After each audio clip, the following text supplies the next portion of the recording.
حضرت نعمان ابن بشیر کی حدیث مسند احمد ابن حنبل، تکون النبوۃ فیکم ما شاء اللہ ان تکون، مسلمانوں تمہارے مابین نبوت قائم رہے گی، موجود رہے گی، یعنی میں بنفس نفیس تمہارے مابین رہوں گا جب تک اللہ چاہے گا۔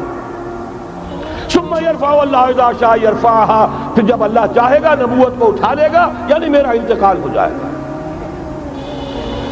دوسرے دور کی خبر دی، ثم تکون خلافۃ علی منہاج النبوۃ، پھر ایک دور آئے گا خلافت کا عین نبوت کے نقش قدم پر، کوئی فرق نہیں ہوگا، وہی نظام جو میں نے قائم کیا ہے جوں کا تو قائم رہے گا، میرے نقش قدم پر وہ خلافت ہوگی۔ فرمایا وہ بھی رہے گا جب تک اللہ چاہے گا، پھر وہ بھی ختم ہو جائے گا۔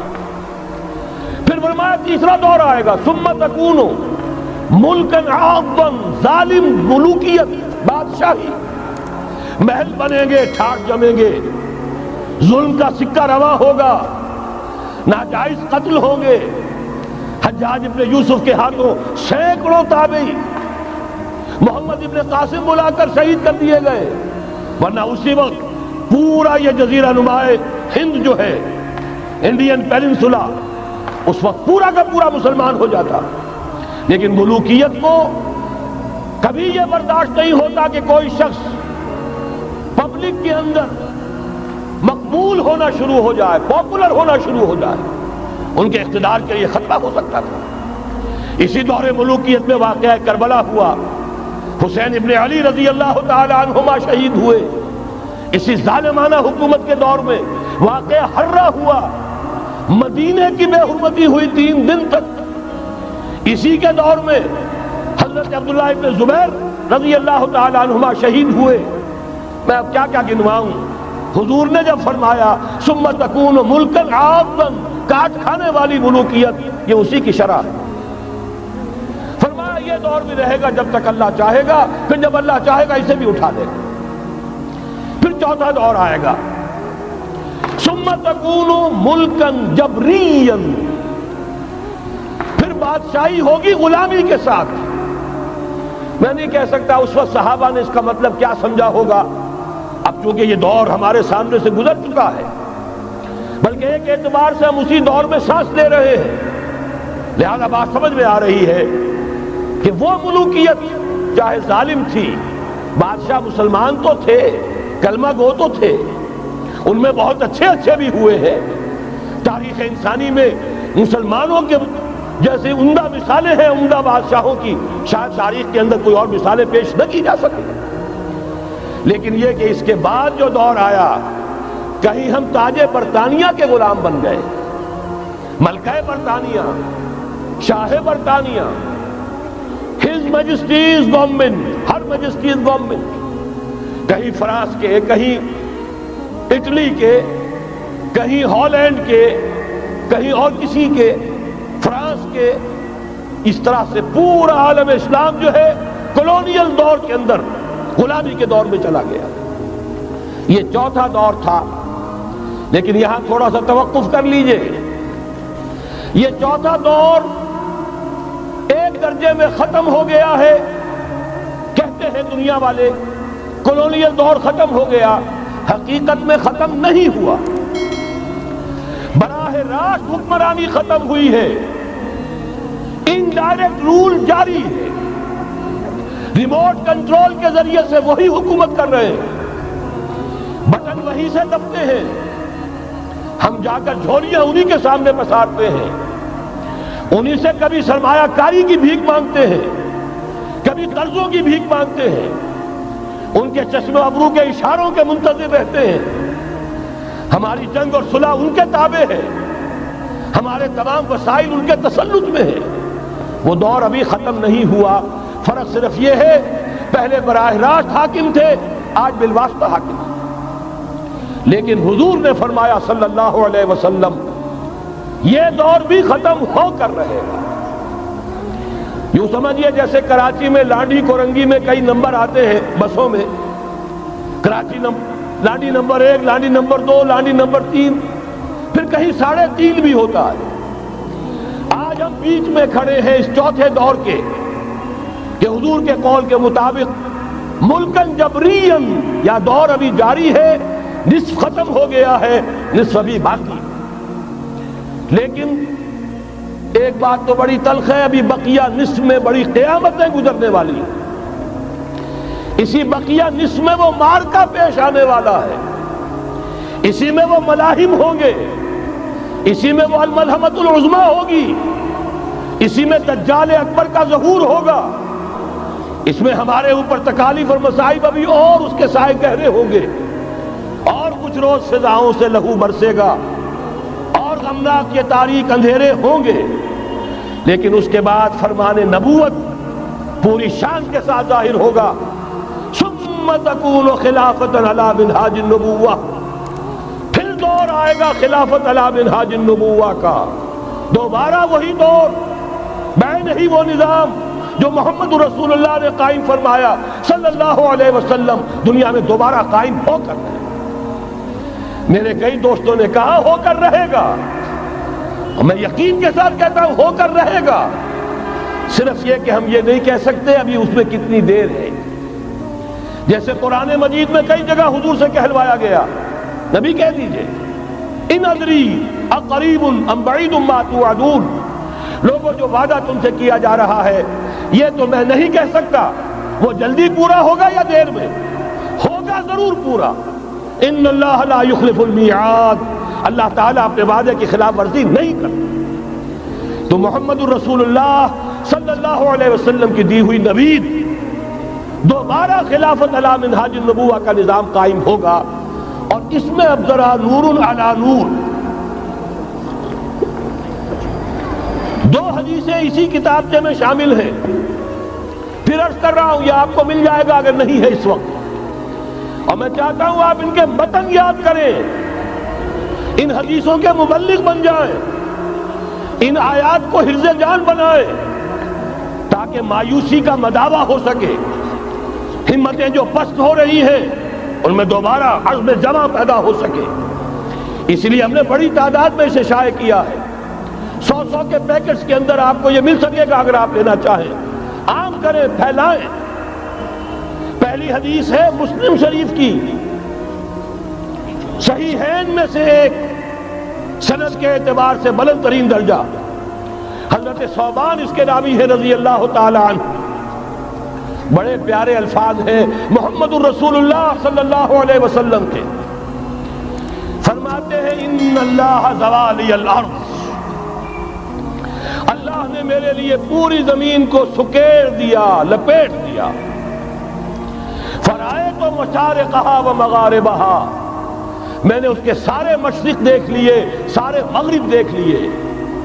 وَإِنَّ أُمَّتِي سَيَبْلُغُ مُلْكُهَا مَا زُوِيَ لِي مِنْهَا، اور یقین رکھو میری امت کی حکومت ان تمام علاقوں پر قائم ہو کر رہے گی جو مجھے اس طرح زمین کو سکیڑ کر اور لپیٹ کر دکھا دیے گئے.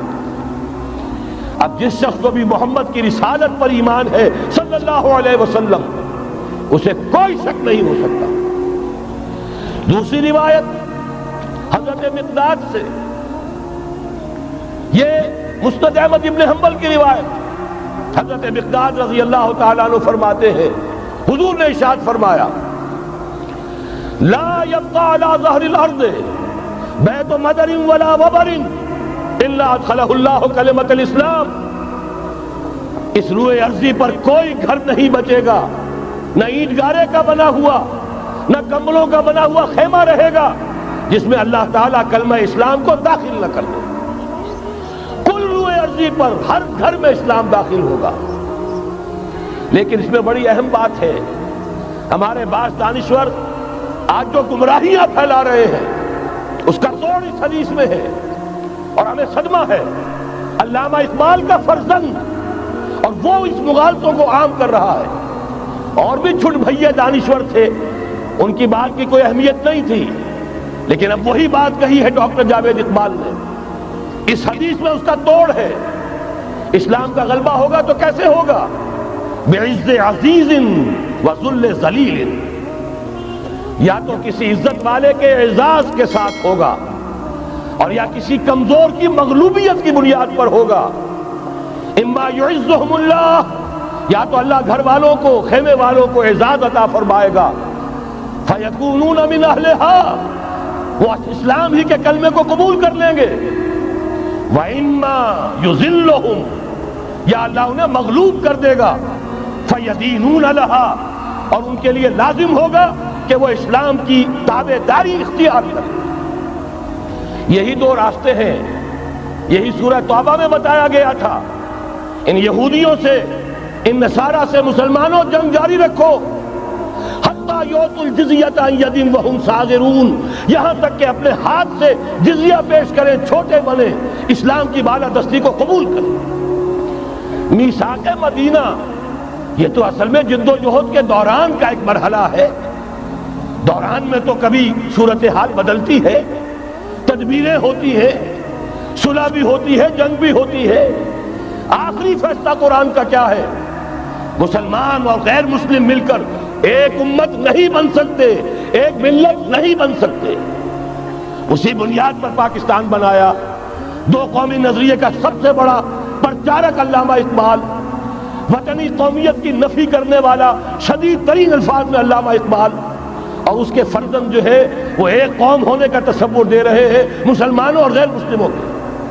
یہاں تو ایک ہی راستہ ہے، صحابہ کرام کی فوجیں جب نکلی جہاں گئیں، تین آلٹرنیٹیوز، ایمان لے آؤ، ہمارے برابر کے ہوگے، بھائی ہوگے، جان مال عزت آبرو املاک جائیداد ہر چیز جیسی ہے ویسی رہے گی، ہمارے کندھے سے کندھا لگا کر کھڑے ہوگے، یہ نہیں تو چھوٹے بنو، اسلام کی بالادستی قبول کرو، جزیہ دینا منظور کرو، اور یہ بھی نہیں تو صرف ایک تھرڈ آپشن ہے، آؤ میدان میں، تلوار ہمارے اور تمہارے درمیان فیصلہ کرے گی۔ یہ ہے تاریخ۔ آخری بات جو کہی گئی سورہ توبہ میں وہ تو یہ ہے، میثاق مدینہ تو ایک درمیان کی ایک تدبیر ہے، معاہدات ہوتے ہیں، معاہدات تو مشرکین عرب سے ہوئے، جس کی کامل تنسیخ کی، براۃ من اللہ ورسولہ الی الذین عاہدتم من المشرکین، سارے معاہدات آج ختم کیے جا رہے ہیں، اعلان عام کیا جا رہا ہے، کوئی معاہدہ نہیں ہے، باطل دوئی پسند ہے، حق لا شریک ہے، شرکت میں آنا ہے، حق و باطل نہ کر قبول۔ علامہ اقبال تو یہ کہہ رہے ہیں۔ بارہ ذہن میں رکھیے، حضرت مقداد کی اس حدیث نے بہت بڑا عقدہ حل کیا ہے، اسی لیے جب حضور سے یہ الفاظ سنے حضرت مقداد نے تو کہتے فقلت، میں نے اپنے دل میں یہ کہا، وَيَكُونَ الدِّينُ كُلُّهُ لِلَّهِ، یہ جو سورہ انفال میں الفاظ آئے ہیں، دین پورا کا پورا اللہ کے لیے ہو جائے گا، یہ تبھی ہوگا جبکہ کل روئے عرضی پر کوئی گھر نہ بچے، کوئی خیمہ نہ رہے جو یا تو اس کے گھر والے اور خیمے والے اسلام لے آئیں یا اسلام کی تابعداری قبول کر دیں، تب کے لیے تیار ہو، تب ہوگا۔ اسی کو اقبال نے کہا تھا جواب شکوہ میں، وقت فرصت ہے کہاں، کام ابھی باقی ہے، نور توحید کا اتمام ابھی باقی۔ لیکن یہ جو حدیثیں میں نے آپ کو سنائی ہے، علامہ اقبال نے در حقیقت انہی کا نقشہ کھینچا ہے۔ آسماں ہوگا سحر کے نور سے آئینہ پوش، اور ظلمت رات کی سیما پا ہو جائے گی، پھر دلوں کو یاد آ جائے گا پیغام سجود، پھر جبھی خاک حرم سے آشنا ہو جائے گی۔ آنکھ جو کچھ دیکھتی ہے لب پہ آ سکتا نہیں، محو حیرت ہوں کہ دنیا کیا سے کیا ہو جائے گی، شب سریزہ ہوگی آخر جلوہ خورشید سے، یہ چمن معمور ہوگا نغمہ توحید سے۔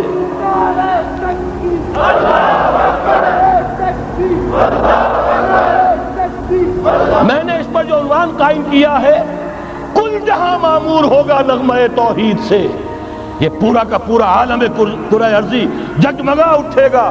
اشرقت الارض بنور ربہا، وہ نور رب کا جب اطمینان ہوگا پوری یہ زمین اس سے چمک اٹھے گی۔ یہ ہے وہ پیشین گوئیاں۔ اب میں آپ کو بتانا چاہتا ہوں کہاں سے ہوگا۔ موٹی سی بات یہ ہے، پہلے خلافت علی منہاج النبوہ کا نظام قائم ہوا، کل روئے عرضی پر ایک دم نہیں ہو گیا۔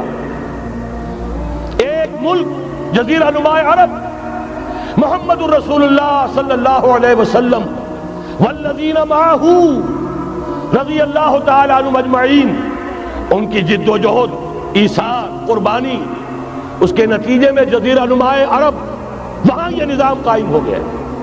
پھر پھیلا، پھر توسیع ہوئی، 3 لشکر نکلے تھے، مشرق، مغرب، شمال۔ شمال میں اوشیائے کوچک، ترکی کا علاقہ، مشرق میں خراسان تک، مشرق میں یہ ماوراء النہر تک، مغرب میں بحر اوقیانوس تک۔ دشت و دشت ہے، دریا بھی نہ چھوڑے ہم نے، بحر ظلمات میں دوڑا دیے گھوڑے ہم نے۔ اب بھی یہی ہوگا، کسی ایک جگہ سے ہوگا۔ یہ میں اب آپ کو بتانا چاہتا ہوں کہاں سے ہوگا۔ پہلے اس کے جو شواہد ہیں وہ سمجھ لیجئے، پھر حدیثیں میں سامنے لاؤں گا۔ میں نے عرض کیا تھا کہ مغرب سے یہ سیلاب نیو ورلڈ آرڈر کا چلا، جو کہ در حقیقت یہودیوں کا مالیاتی نظام ہے۔ اس مالیاتی شکنجے میں انہوں نے یورپ، امریکہ کو جکڑا ہوا ہے۔ اس کے بعد ان کی فتوحات کا دائرہ عالم عرب، عالم عرب ان کے شکنجے میں آ چکا۔ ابھی آپ نے خبریں پڑھی ہوں گی، اب تو ہزاروں فنڈامنٹلسٹ سعودی عرب میں گرفتار ہو رہے ہیں، علماء گرفتار ہو رہے ہیں۔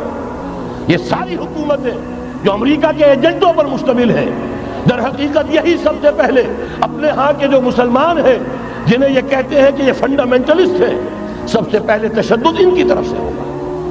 بہرحال اب اس سے آگے ہے عالم اسلام کا وہ حصہ جس میں میں اور آپ بھی ہیں، یہ غیر عرب عالم اسلام، ایران سے شروع ہو کر پھر افغانستان، جو حضور کے زمانے میں خراسان کہلاتا تھا، یہ پورا افغانستان، کچھ تھوڑا سا حصہ ایران کا، کچھ تھوڑا سا حصہ روسی ترکستان کا، کچھ حصہ پاکستان کا، یہ سب حضور کے زمانے میں خراسان کہلاتا تھا۔ اس کے ضمن میں جان لیجئے اب یہ نیوکلیس بننے والا ہے، یہاں سے خلافت کا آغاز ہو کر رہے گا۔ اس کے شواہد کیا ہیں؟ پہلی بات نوٹ کیجئے، ختم نبوت کے بعد سارا سلسلہ مجددین کا ہے رحمہم اللہ۔ 1000 برس تک سارے مجدد عالم عرب میں پیدا ہوئے۔ 11ویں صدی سے یہ صنم خانہ ہند، مجددین کی آماجگاہ، مجدد الف ثانی رحمت اللہ علیہ، 11ویں صدی ہجری یا الف ثانی، اسی کے دوسرا 1000 سال وہیں سے شروع ہوا۔ کہاں کے رہنے والے تھے؟ 12ویں صدی کے مجدد اعظم شاہ ولی اللہ دہلوی، 13ویں صدی میں سید احمد بریلوی اور ان کے ساتھی شہید شاہ اسماعیل شہید، 14ویں صدی میں شیخ الہند، اسیر مالٹا، انگریز سے ٹکرا جانے والا۔ یہ مضمون ہم نے چھاپا تھا، اگرچہ چھپا تھا وہ پاکستان، روزنامہ پاکستان میں، ہم نے بھی اسے چھاپا۔ اب دوبارہ جو کتاب کا شائع کیا ہے، انگلینڈ میں، انگلستان میں خلافت کی اذان کے عنوان سے اسپیشل ایک جو ہے ندائے خلافت کا ایشو آیا ہے، اس میں دوبارہ ریپیٹ کیا ہے۔ اس سے آپ کو اندازہ ہوگا شیخ الہند کی شخصیت کا۔ جرمنی تک سے ان کی گفتگو چل رہی تھی، دارالخلافہ ترکی سے گفتگو چل رہی تھی، ہندوستان کو آزاد کرا کر دوبارہ اس کو ایک دارالاسلام کی شکل دینا۔ اس لیے کہ اس وقت تک آپ کو معلوم ہونا چاہیے ہندو ابھی سویا ہوا تھا۔ وہ غلامی کا جو بھی اس کے اوپر اثر پڑا تھا، مسلمانوں کی 1000 سالہ غلامی کا، اس کی وجہ سے اس میں کوئی حوصلہ تھا ہی نہیں۔ سیاست کے میدان میں ہندو ابھی آیا ہی نہیں تھا۔ اس وقت اگر کہیں وہ تجویز کامیاب ہو جاتی، وہ برلن پلان، وہ ریشمی رومال تحریک، تو واقعہ یہ ہے کہ 30 برس اور یہ بر عظیم پاک و ہند انگریز کا غلام نہ رہتا۔ وہ تحریک نہیں۔ پھر یہ کہ اگر خلافت کو ختم کیا گیا تو احتجاجی تحریک چلی تو یہاں، اور کس شد و مت کے ساتھ بولی اماں محمد علی کی جان بیٹا خلافت میں دے دو، پورا بر عظیم پاک و ہند گونج اٹھا۔ گاندھی کو شریک ہونا پڑا تحریک خلافت میں، کہاں گاندھی کہاں خلافت۔ پھر اور شواہد نوٹ کیجئے، وہ جو کولونیل رول بظاہر ختم ہوا ہے، تمام مسلمان ممالک بظاہر آزاد ہوئے، لیکن کہیں بھی تحریک میں اسلام کا نعرہ نہیں لگا۔ صرف ایک جگہ، پاکستان کا مطلب کیا؟ لا الہ الا اللہ، اور اس سے پھر گونج گیا پورا پورا بر عظیم پاک و ہند، راس کماری سے لے کے درہ خیبر تک اور ادھر مکران سے لے کر چٹاگان تک، پاکستان کا مطلب کیا؟ لا الہ الا اللہ۔ پوری دنیا میں اس کا کوئی نعرہ نہیں لگا۔ پھر پاکستان ہے وہ ملک جہاں قرارداد مقاصد پاس ہو گئی، خلافت اصولی اعتبار سے ہم نے تسلیم کر لی۔ جب حاکمیت اللہ کی ہے، ہمارے پاس حاکمیت نہیں، ہم حاکمیت کے مدعی نہیں۔ 10 کروڑ عوام کی ایک نمائندہ اسمبلی نے قرارداد مقاصد پاس کی، یہی تو خلافت ہے۔ ہمارے پاس جو اختیار ہے اللہ کا ڈیلیگیٹڈ ہے، اور یہ انہی حدود میں استعمال ہوگا جو اصل حاکم ہے اللہ، جو اس نے متعین کر دی۔ پھر یہی وہ ملک ہے، واحد ملک پوری دنیا میں جس میں فیڈرل شریعت کورٹ نے بینک انٹرسٹ کو ربا حرام قرار دیا ہے۔ پوری مسلم ورلڈ کے اندر اس کی کوئی مثال موجود نہیں۔ یہ شواہد ہے۔ علامہ اقبال جیسا مفکر یہاں پیدا ہوا، مولانا مودودی جیسا مصنف یہاں پیدا ہوا، مولانا الیاس جیسا مبلغ یہاں پیدا ہوا، شیخ الہند جیسا مجدد یہاں پیدا ہوا۔ پورے عالم اسلام میں اس کی کوئی مثال موجود نہیں۔ اور میں تو ایک اور بات کی طرف کہتا ہوں، اللہ کے معاملات بڑے عجیب ہیں۔ یہ جو جنگیں ہونے والی ہے، یہ جو خیر و شر کا مارکا دنیا کو ہے، پھر مارکا ہے روح و بدن پیش، تہذیب نے پھر اپنے درندوں کو ابھارا، اللہ کو پامردی مومن پہ بھروسہ، ابلیس کو یورپ کی مشینوں کا سہارا۔ یہ جو ابھی مارکا گرم ہونے والا ہے، پہلا حصہ میں آپ کو بتا چکا، شیطان، اس کا ایجنٹ یہودی، ان کے سب سے بڑے کارندے زائنسٹ، ان کے جو اس وقت اعلی کار ہیں ویسٹ، وائٹ اینگلو سیکسن پروٹیسٹنٹس، جو امریکہ کی زیر سرکردگی نیو ورلڈ آرڈر لے کر چلے ہیں، جو حقیقت میں جیو ورلڈ آرڈر ہے۔ دوسری طرف دیکھیے، ذرا غور کیجئے، ایک حدیث نبوی ہے، ما انزل اللہ من داء الا انزل له دواء، اللہ نے کوئی ایسا مرض پیدا نہیں کیا جس کی دوا پیدا نہ کی ہو۔ اسرائیل 1948 میں قائم ہو رہا ہے، پاکستان 1947 میں وجود میں آیا ہے۔ 1 سال پہلے جیسے ماں کی چھاتی میں اللہ دودھ پہلے پیدا کر دیتا ہے، بچے کی ولادت بعد میں ہوتی ہے، یہ قانون قدرت ہے۔ اسی طریقے سے توڑ اس کا در حقیقت اسرائیل کا توڑ ہے جو پاکستان کی شکل میں وجود میں آیا۔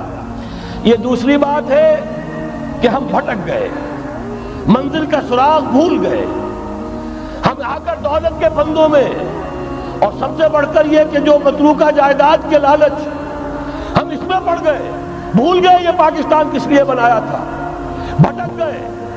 بہرحال میں ان شواہد کی بنا پر یہ یقین رکھتا ہوں، پورا ٹرکش بیلٹ سلسلہ مجددیہ نقش بندیہ کے ساتھ، یہ پورا سلسلہ افغانستان سے چلیے، ترکستان سے چل کر ترکی تک، پورا یہ جو نان عرب ورلڈ ہے، نان عرب مسلم ورلڈ، وہ سلسلہ مجددیہ حضرت احمد سرہندی رحمت اللہ علیہ، گردن نہ جھکی جس کے جہانگیر کے آگے، جس کے نفس گرم سے گرمی احرار، یہ انہی کا سلسلہ ہے جو پورے ٹرکش بیلٹ میں آپ کو نظر آئے گا۔ پھر شاہ ولی اللہ جیسا مفکر۔ بہرحال یہ تمام شواہد ہیں، اور میرے لیے تو سب سے بڑے شواہد جو ہے، اب وہ احادیث دیکھیے جو حضور نے بیان فرمائی۔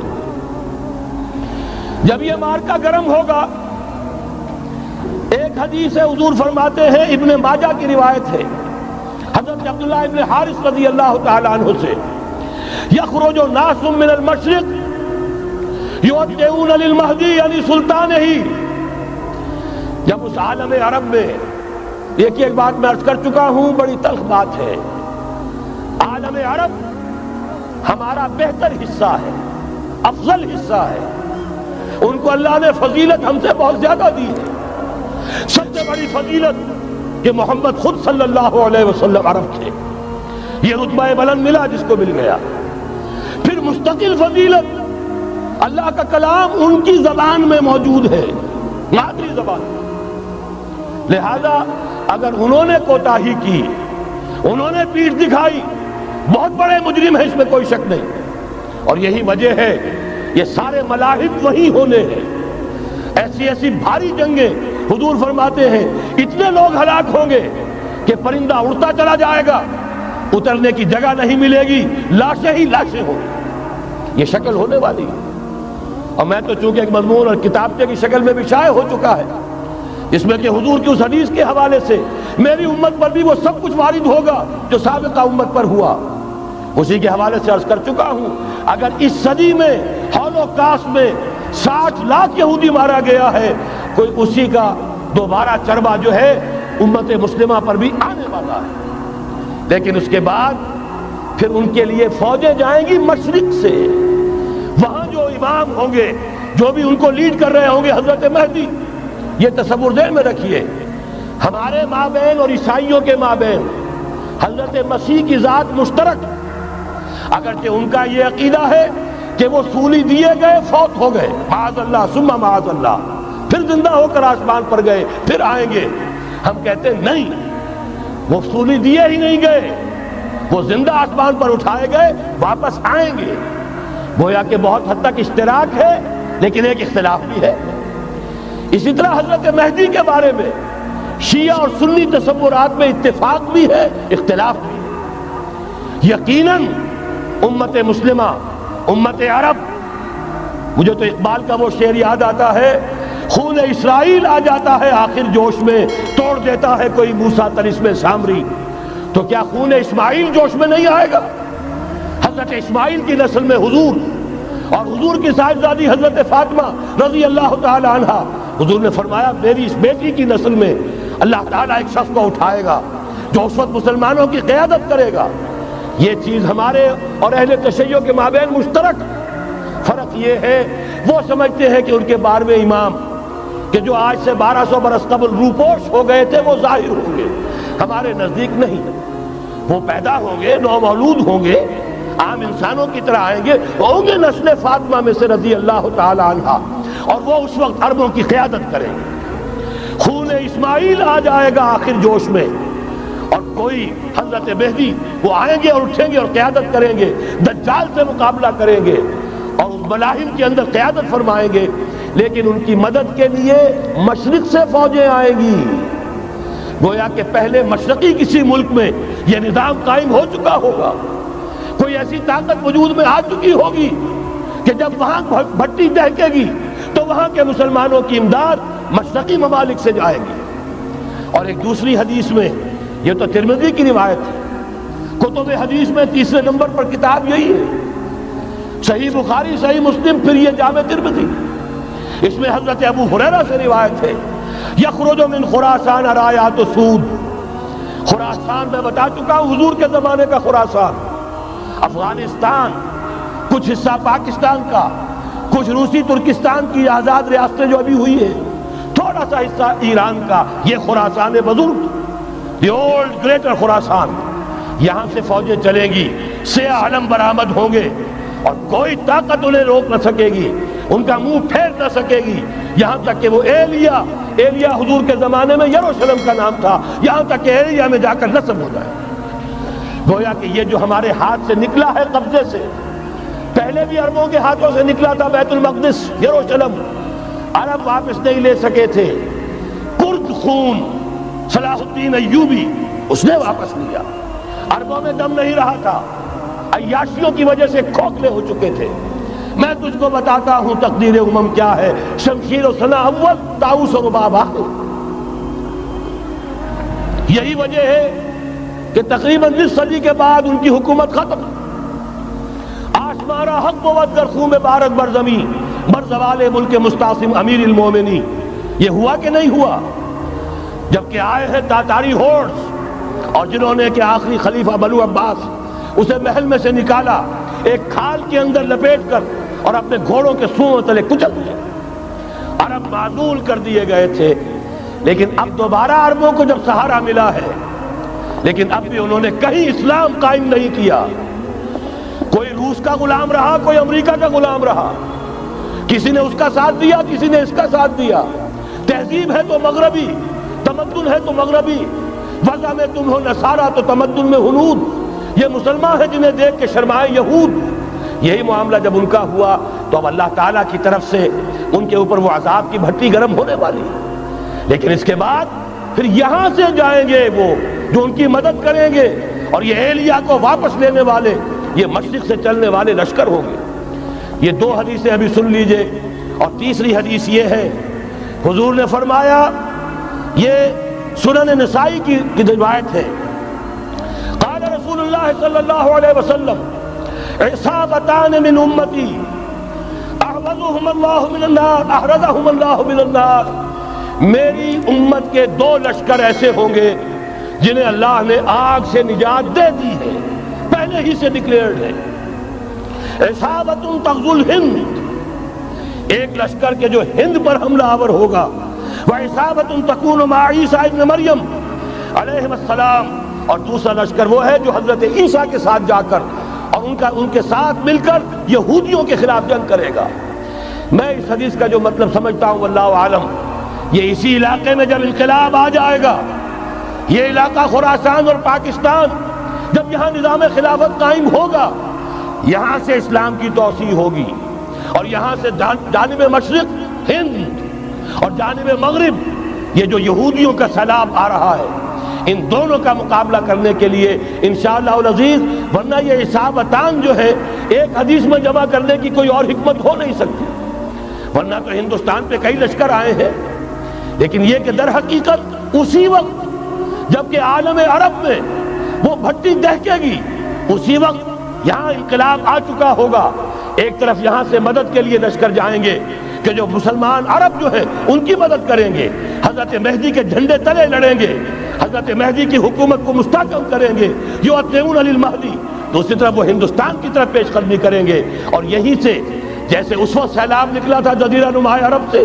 ایک داہنی طرف ایک بائیں طرف، ایران، افغانستان، ترکستان، ادھر مصر، لیبیا، الجزائر، مراکش، موریتانیہ، اسی طریقے سے انشاءاللہ اسی علاقے سے اس کا آغاز ہوگا اور بات آگے بڑھے گی۔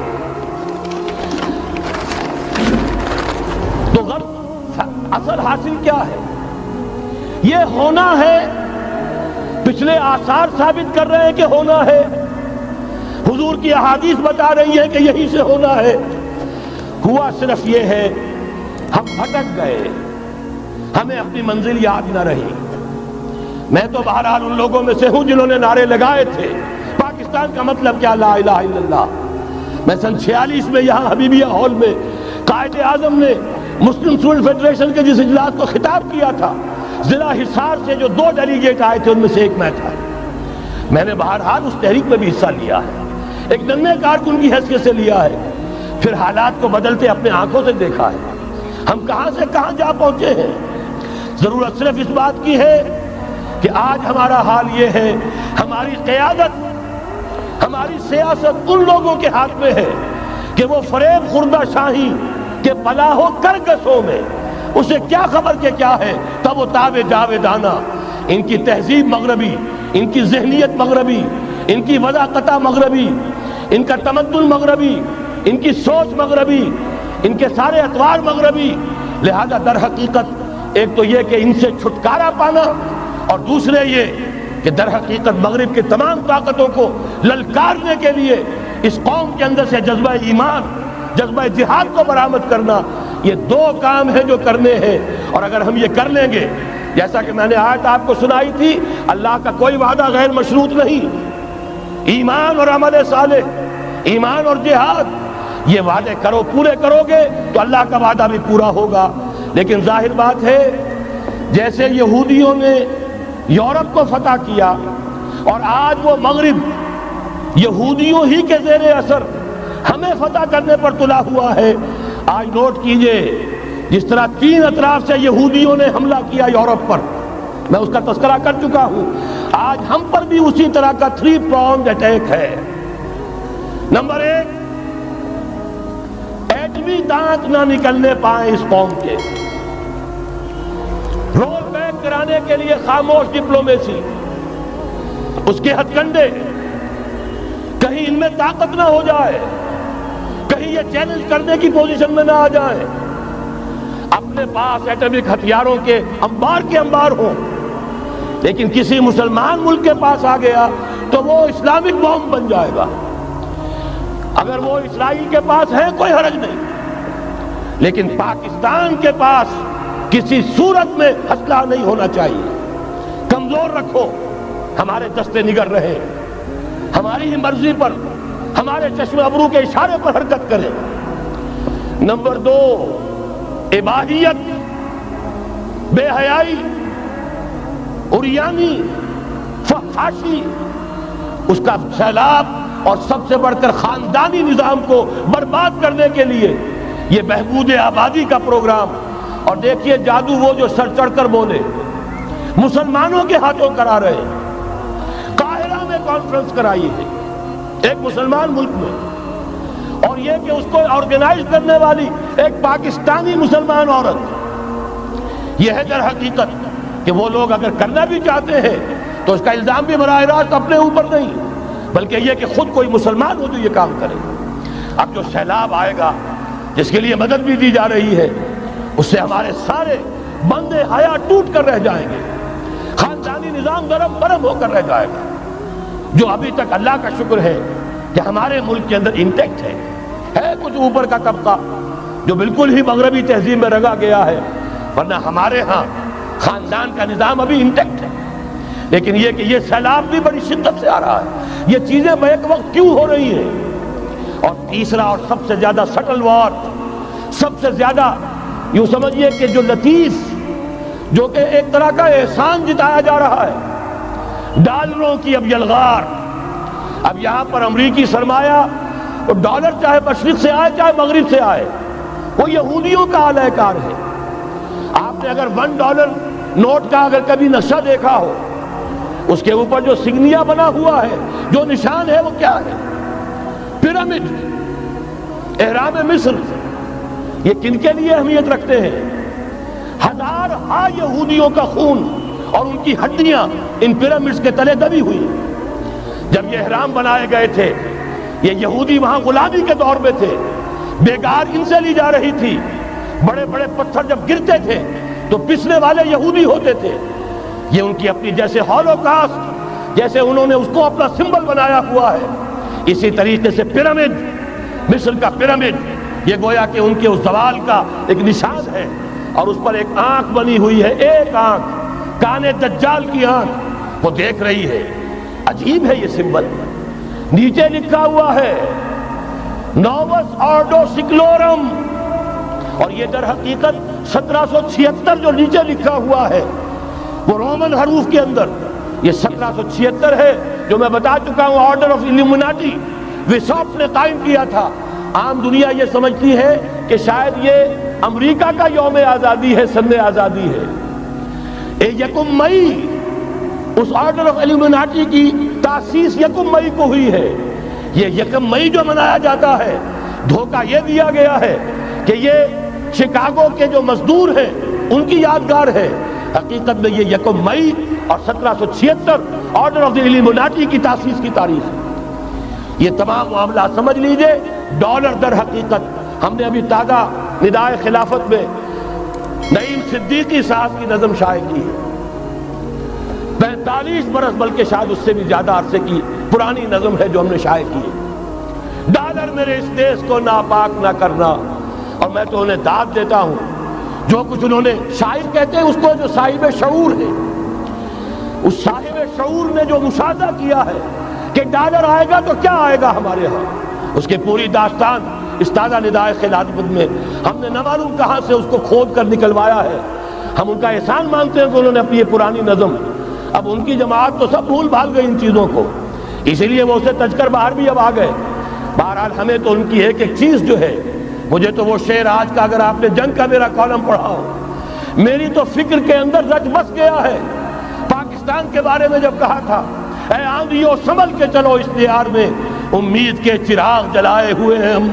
ہماری امیدوں کے چراغ ہیں یہ، اسلام کا گہوارہ بننے والی ملک ہے یہ، اس کو ہم نے قائم کیا تھا اسلام کے لیے. یہ آندھیاں نہ چلیں، اس ملک کو ہم نے اسلام کے چراغ جو ہے ہم نے اس میں روشن کیے ہوئے. اے آندھیوں سنبھل کے چلو اس دیار میں، امید کے چراغ جلائے ہوئے ہیں ہم. بہرحال یہ تیسرا سیلاب ہے، ننگی سرمایہ داری، جس کی پھر لعنتیں ہوتی ہیں. ایک طرف فقر، ایک طرف احتیاج، ایک طرف بھوک، ایک طرف دولت کے انبار، پہلے بھی ہمارے ہاں فرق کم نہیں ہے، لیکن اب جو ہوگا اگر یہ بات پوری ہو گئی تو وہ ننگی سرمایہ داری، اور سرمایہ داری ہی در حقیقت یہود کا سب سے بڑا ہتھ کنڈا ہے۔ یہ بینکنگ کا نظام، یہ سارا کا سارا سودی نظام، یہ IMF، یہ ورلڈ بینک، یہی تو ان کے سب سے بڑے ادارے ہیں۔ تو واقعہ یہ ہے کہ تین طرف سے ہم پر حملہ ہو رہا ہے۔ اور یہ سود کے بارے میں کیا کہا تھا اقبال نے؟ اضربا آخر جمی زائد فتن، اس سود کے ام الخبائث کے پیٹ سے سوائے فتنوں کے اور کیا برآمد ہو سکتا ہے؟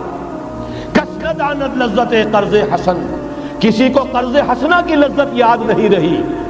بغیر سود کے قرض دو، تمہارے پاس فاضل رکھا ہوا ہے کسی بھائی کو دو کہ وہ اپنی معاشی گاڑی کا پہیہ چلا لے، پھر اصل واپس لے لینا۔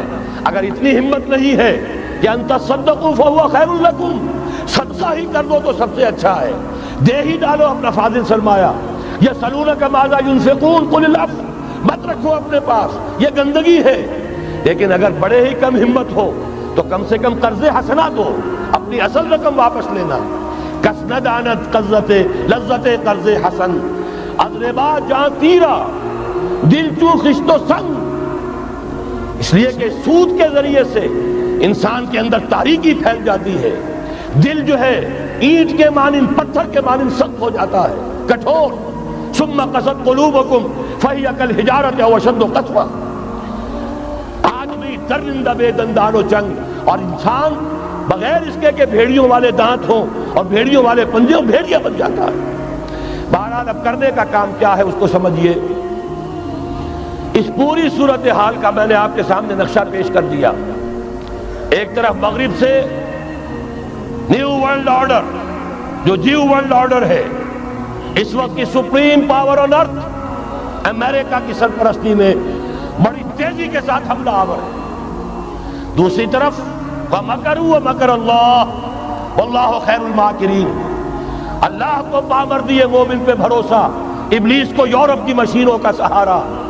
اللہ تعالیٰ نے اسرائیل کا توڑ پاکستان قائم کیا، اللہ تعالیٰ نے اس کے لیے 300 برس کی تاریخ، اس کی تمہید میں مجددین امت یہاں پیدا کیے، یہاں قرارداد مقاصد پاس کرا دی 20ویں صدی عیسوی کے وسط میں، کہ اکبر نام لیتا ہے خدا کا اس زمانے میں۔ بینک انٹرسٹ کو ربا، سود حرام قرار دیا۔ یہ سارے شواہد ہیں۔ اب ضرورت صرف ایک بات کی ہے، ایک زبردست عوامی تحریک اٹھے۔ یہ عوامی تحریک کیسی ہو؟ نمبر ایک، فرقہ واریت سے بلند ہو۔ یہ فرقہ واریت جو اس وقت بہت بڑا فتنہ بن گیا ہے، جس کی کشیدگی بڑھتی چلی جا رہی ہے، اس کے اندر اگر ہم قوم کے حیثیت سے اگر ملوث ہوتے چلے گئے، آخری تباہی آ جائے گی۔ فرقہ واریت سے بلند، سیاسی کشمکش سے بلند، یہ سیاسی کشاکش، یہ حزب اختلاف، حزب اقتدار، اس سے بلند، اس سے کوئی بحث نہیں، کوئی دلچسپی نہیں۔ علاقائیت یا لسانی قومیت، اپنے دنیاوی حقوق کی فکر مت کرو، بلکہ آخرت کی فکر کرو، اور یہاں اس کی اصل منزل خلافت کے نظام کی فکر کرو۔ ان تمام چیزوں کو پورا کرتے ہوئے یہاں پہ نظام خلافت قائم کیا جائے، یہ ہے واحد علاج۔ اور اسی کے لیے للکارنے کے لیے، اسی کے لیے دعوت دینے کے لیے ہم نے تحریک خلافت پاکستان کا آغاز کیا۔ تنظیم اسلامی نے اپنے لیے ہدف معین کیا ہے، نظام خلافت علی منہاج النبوہ کا قیام، پہلے پاکستان میں اور پھر کل روئے عرصی پر۔ اب میں چند منٹوں میں آپ کو بتاؤں گا کہ وہ نظام ہے کیا۔ دیکھیے، اس موضوع پر میں پاکستان کے تقریباً تمام بڑے شہروں میں اکثر جگہ 3 دن 2 گھنٹے کی تقریر کر چکا ہوں۔ سیاسی نظام کیا ہے، معاشی نظام کیا ہے، سماجی نظام کیا ہے۔ خلافت اب قائم ہوگی، جو بہرحال 1400 برس قبل کی خلافت اور آج کی خلافت، وقت کے دریا میں بہت سا پانی گزر گیا ہے، اصول وہی کے ہوں گے، فنڈامنٹل وہی کے ہوں گے، تفصیلی خاکہ بنے گا اس زمانے کے تقاضوں کے مطابق۔ تو میرے وہ تقریریں ویڈیو کی شکل میں، آڈیو کی شکل میں، اردو میں، انگریزی میں، شکاگو میں 20 گھنٹے کا پروگرام پچھلے سال ریکارڈ کرا کے آیا۔ اللہ کا فضل ہے کہ وہ پھیل رہا ہے معاملہ۔ اب مغرب میں اذان خلافت بلند ہو رہی ہے، اس کا تذکرہ میں بعد میں کروں گا، بہرحال وہ تو تفصیلی بات ہے۔ یہاں میں چند منٹوں میں صرف الجبرا کے اصولوں کی طرح چند باتیں بتا رہا ہوں۔ جو بھی آپ کا آج نظام ہے، 3 شرطیں پوری کر دیجئے وہ خلافت بن جائے گا، سیاسی اور دستوری اعتبار سے۔ نمبر 1، حاکمیت اللہ کی، اور اللہ کا شکر ہے یہ ہم کر چکے ہیں، اللہ جزائے خیر دے جنہوں نے محنت کی تھی، اللہ جزائے خیر دے جنہوں نے وہ تحریک اٹھائی تھی مطالبہ دستور اسلامی، اور پھر جنہوں نے مدد کی تھی، اللہ تعالیٰ انہیں جزائے خیر دے۔ بہرحال وہ اب ہمارے دستور کا حصہ ہے، حاکمیت اللہ کی۔ البتہ اگلا قدم ہم آج تک نہیں اٹھا سکے، اس حاکمیت کا ظہور کیسے ہوگا؟ آپ کے دستور میں یہ طے کر دیا جائے کتاب و سنت ہر شے سے بالا تر ہے، دستور سے بھی بالا، عدالتی قوانین سے بالا، پارلیمنٹ سے بالا، سینٹ سے بالا، صدر سے بالا، سپریم کورٹ سے بالا، ہائی کورٹ سے بالا، ہر شے سے بالا کتاب و سنت۔ جب تک یہ نہیں ہوتا، قرارداد مقاصد کی حیثیت ایسی ہے کہ جیسے آپ سینما ہال کے اوپر آگے جو ہے قرآن مجید کا کوئی کتبہ لگا دے، اس کے سوا کچھ نہیں۔ یہ بھی غنیمت ہے کہ قرارداد مقاصد پاس ہوئی، اصل شرط یہ ہے کتاب و سنت کی ٹوٹل بالادستی۔ اور یہ بڑی کڑوی گولی ہے، عوامی تحریک جب تک نہیں چلے گی، لوگ جب تک اپنی خون کی ندیاں نہیں بہا دیں گے، یہ کڑوی گولی حلق سے اترنے والی نہیں۔ یہ IJI کی حکومت میں نہیں اتری، اسلام کے نام پر اقتدار میں آئے، اسلام کے نام پر ISI نے IJI بنوائی، اسلام کے نام پر انہیں ووٹ ملے، 2/3 کی اکثریت ملی، اس کے باوجود شریعت کی بالادستی کا ایکٹ، شریعت کی بالادستی کی دستور کے اندر ترمیم پاس نہیں کرائی گئی۔ معلوم ہوا اوپر زبردست کا ٹھیکہ ہے، امریکہ کے سب پرستار ہیں، سب ڈرتے ہیں، سب کے لیے سب کو نظر آتا ہے بالآخر جو ہے اسی کے پاس جانا ہوگا، چاہے وہ نواز شریف ہو اور چاہے وہ بے نظیر ہو۔ ایک کھلم کھلا ہے، اور اب تو میں کہتا ہوں نواز شریف بھی کھلم کھلا ہے۔ آج کے اس دور میں انہوں نے اسلام کا نام کبھی نہیں لیا، اس سے تو بالکل طائب، بس صرف فرق یہ رہ گیا ہے بے نظیر کھلم کھلا بھی مذاق اڑا لیتی ہے اسلامی صداؤں کا، اسلامی قوانین کا، یہ اس پر ذرا خاموش ہے۔ لیکن یہ کہ اپنی تحریک میں ہمارے بہت سے جو سیاسی قائدین ہیں مسلمانوں کے، کتنے بیانات آپ نے پڑھے ہوں گے، ذرا اسلام کا نام لے لے ہم ساتھ ہو جائیں گے۔ مولانا سمیع الحق صاحب کا بیان آیا، ذرا اسلام کی بات کرے تو ہمارے اور بہت سے علماء اور ہمارے طارق صاحب جو ہے انہوں نے بھی کہا کہ میں ہم ساتھ آ جائیں گے۔ لیکن یہ کہ بڑا پکا ثابت ہوا نواز شریف اسلام کا نام نہیں لیا۔ یہ بات جان لیجئے، یہ اس کے بغیر، قربانی کے بغیر اصل یہی منزل ہے، اصل کٹھن یہی ہے۔ یہ کتاب و سنت کی بالادستی، اس کو قبول کرنا، اختیار کرنا، یہ بغیر عوامی تحریک کے، بغیر قربانیوں کے ممکن نہیں ہوگا۔ بہرحال دوسری بات یہ، اور تیسری بات، کسی غیر مسلم کو نظام خلافت میں قانون سازی میں شریک نہیں کیا جا سکتا۔ جس قانون کی بنیاد کتاب و سنت، جو نہ کتاب کو مانے نہ سنت کو مانے، اس کا اس ملک کی قانون ساز اسمبلی میں جانے کا مطلب کیا ہے؟ ان کی علیحدہ اسمبلیاں ہوں، ان کے جو حقوق ہیں مائنورٹیز کی حیثیت سے ان کی گارنٹی دی جائے، ان کی جان، مال، عزت، آبرو کا پورا تحفظ، ان کی پوری مذہبی آزادی، ان کی عبادت گاہوں کی پوری ضمانت، ان کی حفاظت کی، ان کا پرسنل لا ہو، سب کچھ ہوگا۔ قانون سازی میں غیر مسلم شریک نہیں ہو سکتا، نظام خلافت کی اعلیٰ ترین سطح کی پالیسی بنانے میں غیر مسلم شریک نہیں ہو سکتا۔ یہ معاملات ہمیں، یہ کڑوی گولیاں ہیں، لیکن صرف 3 گولیاں ہضم کر لیجئے، یہ نظام خلافت کا نظام بن جائے گا۔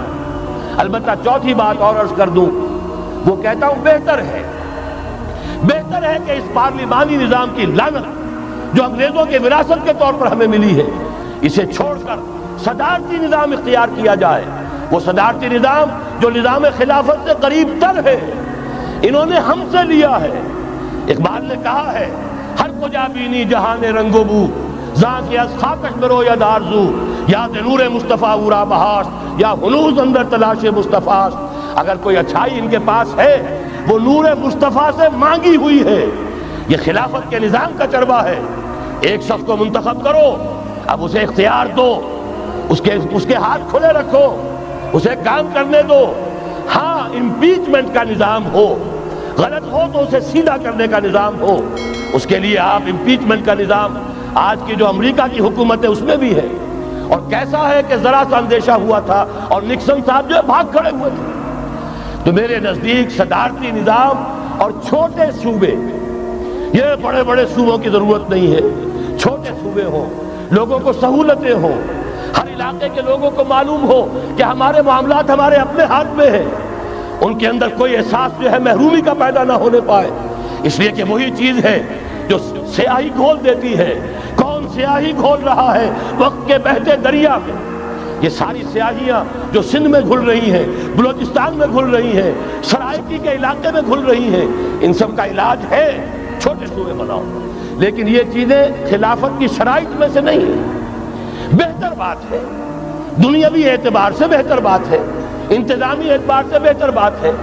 باقی اصل شرائط تین: اللہ کی حاکمیت کا اقرار جو قرارداد مقاصد میں بالفعل ہے، کتاب و سنت کی ٹوٹل بالادستی۔ سپریم کورٹ کو اختیار دیجئے، وہاں جا کر کوئی بھی شہری پاکستان کا کوئی بھی عالم دین اگر ثابت کر دے فلاں قانون، فلاں ہدایت، فلاں انسٹرکشن، فلاں کوئی حکم جو دیا گیا ہے کتاب و سنت کے منافی ہے، فوراً کل عدم ہوگا۔ اور تیسری بات، غیر مسلم پروٹیکٹڈ مائنورٹی ہوں گے، ان کی جان مال عزت آبرو کی حفاظت ہوگی، لیکن یہ کہ وہ برابر کے قانون سازی کے حق میں شریک نہیں ہو سکتے، اس لیے کہ یہاں کتاب و سنت منبع ہے قانون کا جس کو وہ تسلیم نہیں کرتے۔ اسی طرح یہ معاشی نظام، موجودہ سرمایہ دارانہ نظام، بہت بڑی لعنت، بہت بڑی لعنت، بہت بڑی لعنت۔ لیکن جیسے آپ کو معلوم ہے، آج ہی ابو جہل کہہ دے لا الہ الا اللہ محمد الرسول اللہ، مسلمان بن جاتا۔ کلمہ تو ایک ہی تھا نا۔ ابو طالب کے پاس جب وفد گیا تھا رؤسائے قریش کا، اور انہوں نے کہا تھا کہ اپنے بھتیجے کو روک لو ورنہ اب ہم جو تمہاری بھی رعایت اب نہیں کریں گے، میدان جنگ میں آ جاؤ۔ ابو طالب نے کہا تھا میرا بھتیجا تم سے کیا مانگ رہا؟ ایک کلمہ، ایک کلمہ لا الہ الا اللہ، اور تو اس کا کوئی مطالبہ نہیں۔ انہوں نے کہا، ابو سفیان اس وقت تک چونکہ ابھی کفر میں تھے، شرک میں تھے، انہوں نے کہا وہ ایک کلمہ جو وہ مانگ رہا ہے وہ ہمارے سارے معبودوں کی نفی کر دیتا ہے۔ وہی تو سب سے بڑی مصیبت ہے۔ تو میں آپ کو بتا رہا ہوں، تین چیزیں اس سرمایہ دارانہ نظام میں سے نکال دیجئے، یہ اسلامی نظام بن جائے گا۔ تفصیل میں جانے کا موقع نہیں ہے، میں فارمولہ دے رہا ہوں۔ تفصیل میں نے عرض کیا، میرے کیسٹ سے کتابیں ہیں، وہ خطبات خلافت اب کتابی شکل میں بھی آ جائیں گے، انگریزی میں ویڈیو کیسٹ ہے، اردو میں ہے، بڑے بڑے شہروں میں خطبات دے چکا ہوں، مواد موجود ہے۔ لیکن اس پر فارمولہ بتا رہا ہوں، تین چیزیں نکال دیجئے۔ نمبر ایک، سود نکال دیجئے۔ اس میں بھی اللہ کے فضل و کرم سے پیش رفت ہمارے ہاں ہوئی۔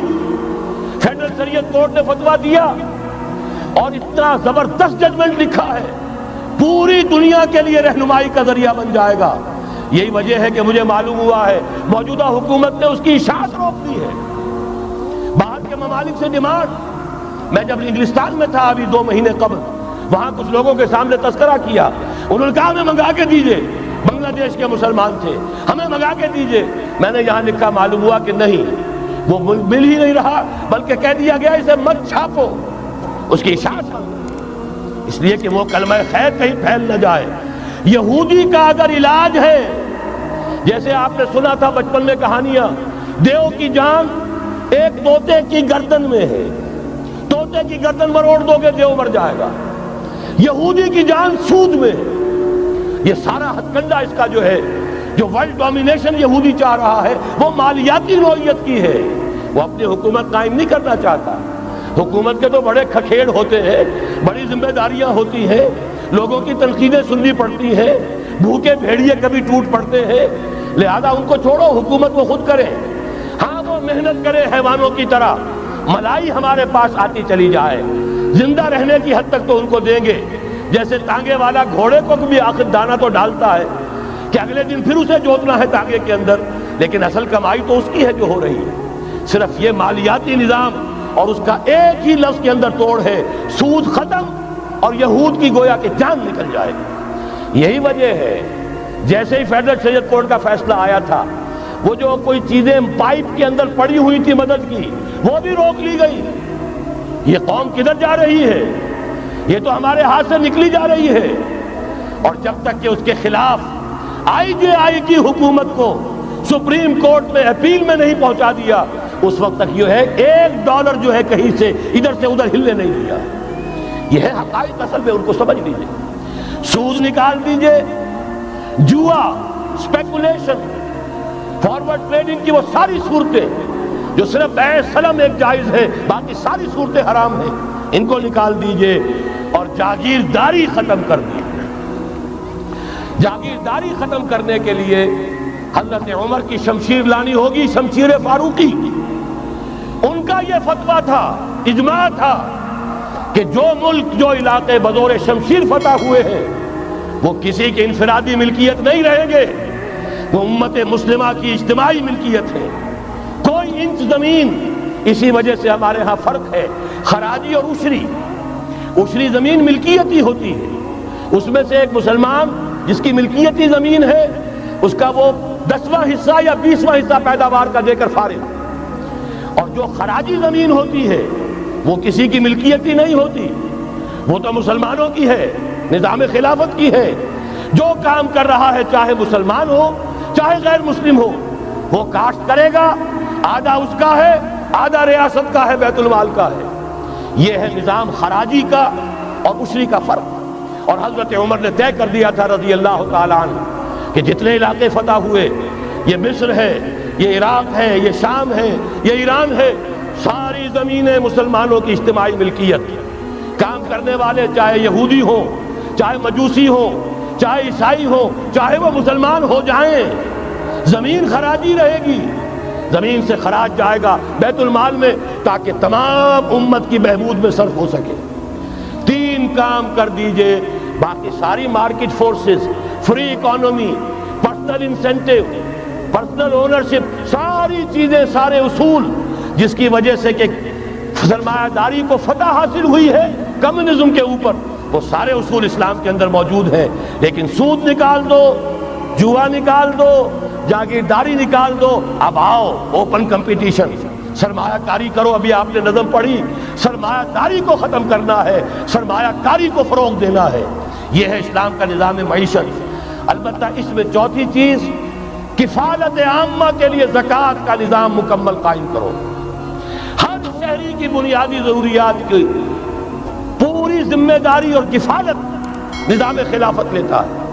یہاں پھر میں مجبور ہوں کیا کروں, ذکر جب چھڑ گیا قیامت کا, بات پہنچی تیری جوانی تک, خلافت کا تذکرہ ہو اور حضرت عمر کا ذکر نہ آئے, ناممکن. خلافت کا نظام, جیسے آپ کہتے ہیں کہ گلاب کا پھول پورا کھلا ہوا ہے, للی ان بلوم, خلافت کا نظام پورا کھلا ہوا حضرت عمر کے دور میں نظر آتا ہے. اسی وقت کہا تھا حضرت عمر نے رضی اللہ تعالی عنہ کہ اگر دجلہ و فرات کے کنارے کوئی کتا بھی بھوکا مر گیا تو قیامت کے دن عمر ذمہ دار ہوگا. اور جانور تک کا معاملہ ہے. مجوسی کو دیکھ لیا تھا, بوڑھے کو, ایک کہ جو بھیک مانگ رہا تھا, وہاں کے عامل اور گورنر سے ایکسپلینیشن کال کی, یہ بھیک کیوں مانگ رہا ہے؟ جب یہ جوان تھا, کام سکتا تھا, تم اس سے جزیہ لے رہے تھے. اب یہ بوڑھا ہو گیا ہے, کما نہیں سکتا, تم نے اسے بھکاری بنا دیا ہے, اس کا وظیفہ مقرر کرو. ظاہر بات ہے غیر مسلم ٹیکس دیں گے, مسلمان زکوٰۃ دیں گے, مسلمانوں کے لیے زکوٰۃ سے کفالت عامہ ہوگی, غیر مسلموں کے ٹیکسوں کے ذریعے سے. وہی نظام جو آج یورپ میں ہے, اسکینڈینیوین کنٹریز میں ہے, برطانیہ میں ہے, ان امپلائمنٹ الاؤنس ہے, یا یہ کہ اور ویلفیئر کا نظام ہے. لیکن اسلام کا مکمل ترین ویلفیئر نظام زکوٰۃ کے تحت ہے، اور اس میں گارنٹی ہے ہر شہری کی بنیادی ضروریات انڈر ریٹن، ان کی ذمہ داری ریاست کے ذمہ ہے۔ حضرت عمر ہی کا زمانہ تھا کہ لوگ اپنی زکوٰۃ لے کر پھرتے تھے، لینے والا کوئی نہیں ہوتا تھا۔ اس کا بھی میں مسئلہ آپ کو سمجھا دینا چاہتا ہوں۔ میں نے تو عرض کیا تھا، میں تو مدرس ہوں، عوامی مقرر نہیں ہوں۔ میں تو چاہتا ہوں آپ چیزیں سمجھ کر اور ان کا علم آپ کا جو ہے حاصل کر کے اٹھیں، لوگوں کو پھر پہنچائیں۔ یہ کیسے ہو گیا جبکہ زکوٰۃ جو ہے وہ تو اسلامی ریاست میں نظام خلافت میں حکومت لیتی ہے؟ پھر کیسے ہو گیا کہ لوگ اپنی زکوٰۃ لے کر پھر رہے، لینے والا کوئی نہیں؟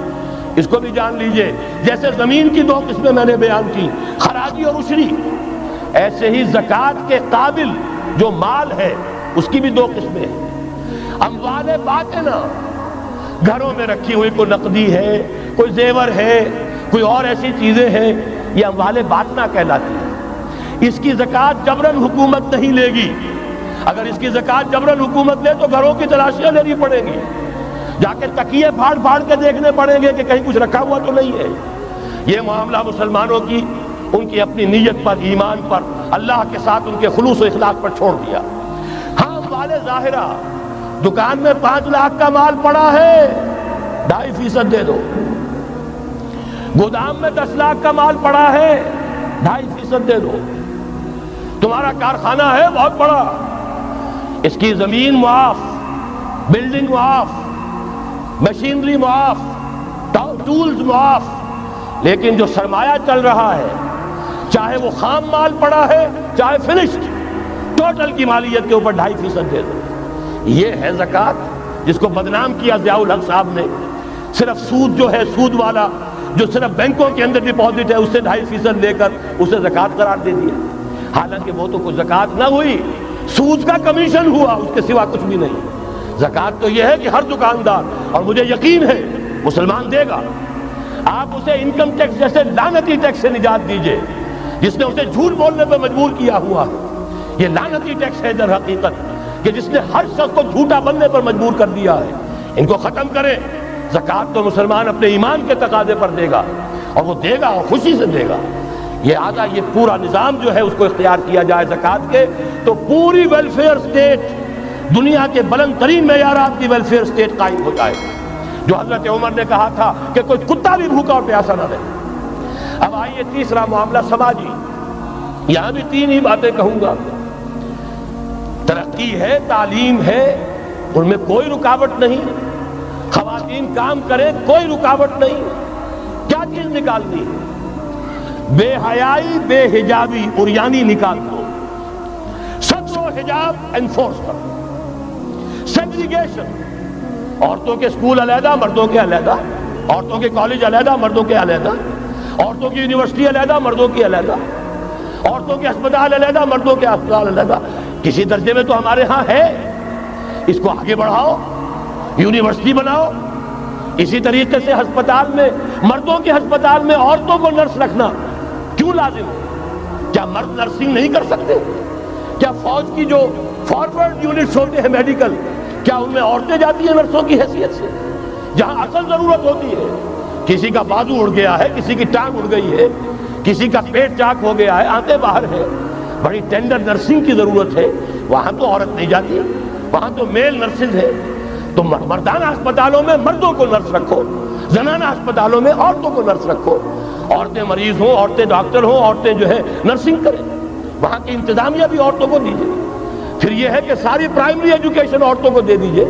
چھوٹی عمر کے بچے ہیں، انہیں عورت کے اندر اللہ تعالیٰ نے جو شفقت مادری رکھی ہوئی ہے فطری طور پر، ضرورت ہے اس ٹینڈر ایج میں، تو ارادہ اگر ہو جائے تو ہر کام ہو سکتا ہے۔ ارادہ چاہیے یہ کہ بے ستری، بے حجابی، عریانی، فحاشی کا خاتمہ کرو۔ نمبر 2، شراب اور منشیات کا خاتمہ کرو۔ اس کے لیے آئرن ہینڈ بلکہ آئرن فسٹ کی ضرورت ہے۔ یہ کر کے دکھایا، ایرانیوں نے کر کے دکھا دیا۔ ہم سے کہیں زیادہ گرے پڑے تھے، ہم سے کہیں زیادہ یہ خرابیاں ان کے معاشرے میں موجود تھی، کر کے دکھایا کہ نہیں کر کے دکھایا؟ یہ ہو رہا ہے۔ لہذا یہ کہ یہ کام کیا جائے، اور زنا اور قذف کے جو اصل اللہ تعالیٰ کی طرف سے، اللہ کے رسول کی طرف سے جو سزائیں ہیں، اور حدود اور تعزیرات ہیں ان کو نافذ کیا جائے۔ یہ تین چیزیں کر دیجئے، یہی معاشرہ ہوگا۔ کوئی یہ نہیں کہتا کہ صحراؤں میں جا کر آباد ہو، کوئی آپ سے یہ نہیں کہتا کہ جائیے دوبارہ اونٹوں پہ سفر شروع کیجئے۔ جو ترقی ہوئی ہے، اللہ تعالیٰ نے علم دیا ہے انسان کو، اللہ تعالیٰ نے ٹیکنالوجی عطا فرمائی انسان کو، اور رحمان کا دیا ہوا علم ہے۔ علم آدم الاسماء کلھا، یہ اسی علم اسماء کا ظہور ہے پوری دنیا کے اندر۔ اسے خیر کا برکت کا ذریعہ بناؤ۔ میں نے تین باتیں بتائیں آپ کو۔ نمبر 1، اللہ کی حاکمیت، کتاب و سنت کی ٹوٹل بالادستی۔ نمبر 3، اور غیر مسلموں کو قانون سازی میں شریک نہیں کیا جا سکتا۔ وہ پروٹیکٹڈ مائنورٹی، ان کی جان مال عزت و آبرو کی حفاظت کا ذمہ ہے، مذہبی آزادی کا ذمہ ہے، لیکن وہ ہماری قانون سازی میں اعلیٰ ترین سطح کی پالیسی سازی میں شریک نہیں ہوئے۔ نمبر 2، یہی سارا نظام، یہی سرمایہ کارانہ نظام، سرمایہ دارانہ نظام کو 3 چیزیں نکال دیں گے، وہ سرمایہ دارانہ نہیں رہے گا، سرمایہ کارانہ ہو جائے گا۔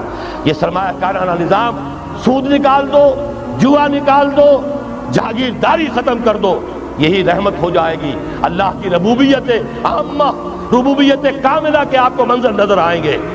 جاگیرداری کا خاتمہ کر دیجئے۔ اسی طریقے سے بے حجابی، فحاشی، عریانی۔ نمبر 2، شراب اور منشیات۔ نمبر 3، جو اصل جو حدود ہیں شریعت کے، ان کو نافذ کیجئے تاکہ معاشرہ اسلامی معاشرہ بنے۔ اب آخری بات ہے میری، اور اسی کے ضمن میں کچھ مطالبے ہیں جو آج ہمیں کرنے ہیں حکومت سے۔ پہلی بات یہ کہ یہ خلافت کیسے آئے گی۔ اس موضوع پر بھی میں عرض کر رہا ہوں کہ میں کم سے کم 15 سال سے مسلسل تقریریں کر رہا ہوں۔ اتنی موٹی کتاب اردو میں منہج انقلاب نبوی موجود ہے۔ اس کے موضوع پر انگریزی میں کیسٹ، اردو میں cassette, video cassette, audio cassette, میری طرف سے مواد پورا موجود ہے۔ پہلا مرحلہ کیا ہے؟ غور سے سنیے، اس لیے کہ اس کے مخاطب اب آپ ہیں براہ راست، ہر فرد۔ خلافت کا نظام قائم کرنا ہے تو پہلے اپنی ذات میں خلیفہ بنیے۔ اللہ نے آپ کو ایک جسم دیا ہے، زبان دی ہے، آنکھیں دی ہیں، کان دیے ہیں، یہ سب آپ کے پاس اللہ کی امانت ہے۔ ان پر اللہ کی حکومت قائم کی، اپنے وجود پر اپنے گھر میں خلافت قائم کیجئے۔ آپ خلیفہ بن جائیں، آپ نظام اللہ کا نافذ کریں اپنے ذات پر، اپنے وجود پر، اپنے گھر پر، اور ساتھ ہی انفرادی سطح پر طے کر لیجئے۔ سورہ حدید کی آیت نمبر 7، آمنوا باللہ ورسولہ وانفقوا مما جعلکم مستخلفین فیہ۔ جس چیز میں اللہ نے تمہیں خلافت عطا کی ہے، دولت دی ہے، مال دیا ہے، جائیداد دی ہے، اولاد دی ہے، ذہانت دی ہے، فطانت دی ہے، خطابت دی ہے، جو دیا ہے لگا دو، کھپا دو، خرچ کر دو اللہ کے دین کے لیے۔ یہ ہے پہلی خلافت۔ اپنے وجود پر اللہ کی حکومت قائم کرو، اپنے گھر میں اللہ کی حکومت قائم کرو، اپنی معاشرت اسلامی بناؤ، اپنے معاش کو اسلامی بناؤ، اور جو کچھ اللہ نے۔ اگر آپ کو ہماری ویڈیو اچھی لگی ہو تو ہماری چینل کو سبسکرائب ضرور کریں۔ ڈاکٹر اسرار احمد رحمۃ اللہ علیہ کی وفات کے لیے سورہ فاتحہ پڑھ کر کامنٹ میں آمین لکھیں۔ شکریہ۔